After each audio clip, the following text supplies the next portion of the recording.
দুইটা মেয়ে, দোনোটাই হাজবেন্ড নেই। ডিস্টার্ব করতো, তুমি উপরে আসো, থাকো এখানে, আমার সাথে থাকতে হবে। তুমি যদি আমার সাথে না থাকো তাহলে আমি তোমার প্রশাসনে দিয়া দেবো। আমরা অল্প মানুষের কথা কই আনছে, আর অনেক 20 জন 22 জনের কাম ইচ্ছা বিরুদ্ধে আর কি ঘরের ভিতরে চাইতে টানা 7 মাস যৌন নির্যাতনের শিকার হয়ে দেশে ফিরলেন নারায়ণগঞ্জের এক পুরুষ। সাথে ফিরে এসেছেন 3 বার বিক্রি হওয়া আরও একজন নারী। মধ্যপ্রাচ্যে মোটা অঙ্কের বেতনের বিনিময়ে কাজের আশায় জাতীয় পরিচয়পত্রের বয়স বাড়িয়ে এখন বিপাকে। দেশে ফিরে পাচ্ছেন না গার্মেন্টসের কাজও। বিদেশে গিয়ে ভাগ্য বদল, এই স্বপ্ন এখন নারায়ণগঞ্জ জেলার রূপগঞ্জের চানপাড়া এলাকার প্রায় প্রতিটি ঘরে। কিন্তু সেই স্বপ্নই অনেকের জন্য হয়ে উঠেছে এক ভয়াবহ ফাঁদ। মধ্যপ্রাচ্যের চাকরির লোভ দেখিয়ে সক্রিয় দালাল চক্র, আর তাদেরই শিকার আনোয়ার। 5 লাখ টাকা ঋণ করে ড্রাইভিং ভিসায় সৌদি আরবে পা রাখতেই ভেঙে যায় তার আশা। প্রতিশ্রুত চাকরি নয়, তাকে ঠেলে দেওয়া হয় বাসা বাড়ির কাজে। সেখানেই শুরু হয় 7 মাসের দুঃসহ নির্যাতন, শারীরিক, মানসিক, এমনকি যৌন নিপীড়নের অন্ধকার অধ্যায়। অবশেষে জীবনের ঝুঁকি নিয়ে পালানোর চেষ্টা, কিন্তু সেখানেই শেষ নয়।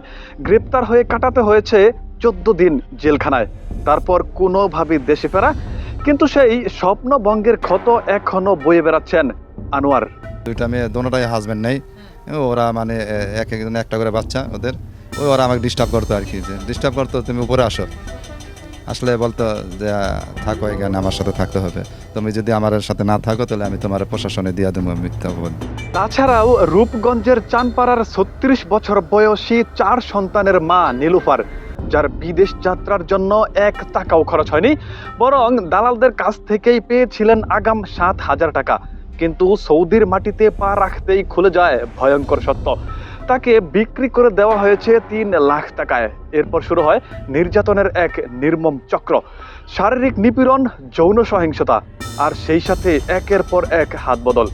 1 বার নয়, 2 বার নয়, অন্তত 3 বার বিক্রি করা হয়েছে নীলুফারকে। 1.5 বছর সেই অমানবিক যন্ত্রণা সহ্য করে অবশেষে দেশে ফিরেছেন তিনি। 3 লাখ টাকা আঙ্গো বাংলাদেশ তো হ্যাগো কাছে বিক্রি করছে, আবার হেরাও আবার মানুষের কাছে বিক্রি করে। আমরা অল্প মানুষের কথা কই আনছে, আর অনেক 20 জন 22 জনের কাম বইরা আর কি অনেক অত্যাচার করতো। ইচ্ছা বিরুদ্ধে আর কি ঘরের ভিতরে চাইতে একই এলাকা, কিন্তু অসংখ্য আর্তনাদ। চানপাড়ার নার্গিস, হালিমা কিংবা অন্য কেউ, নাম ভিন্ন হলেও গল্প যেন একটাই। বিদেশে গিয়ে স্বপ্ন নয়, বরং সহ্য করতে হয়েছে নির্মম শারীরিক ও যৌন নির্যাতন। আরও ভয়ঙ্কর সত্য হলো, এটা শুধু চানপাড়ার গল্প নয়, দেশের কোনায় কোনায় লুকিয়ে আছে এমন অসংখ্য চানপাড়া, যেখানে প্রতারণা আর নির্যাতনের একই চিত্র বারবার ফিরে আসে। ভুক্তভোগীদের কণ্ঠে এখন একটাই দাবি, এই অন্ধকার চক্র ভাঙতে রাষ্ট্র ও সরকারের আরও কঠোর নজরদারি, আরও কার্যকর পদক্ষেপ। তা না হলে কখনোই থামবে না স্বপ্নের নামে এই দুঃস্বপ্ন।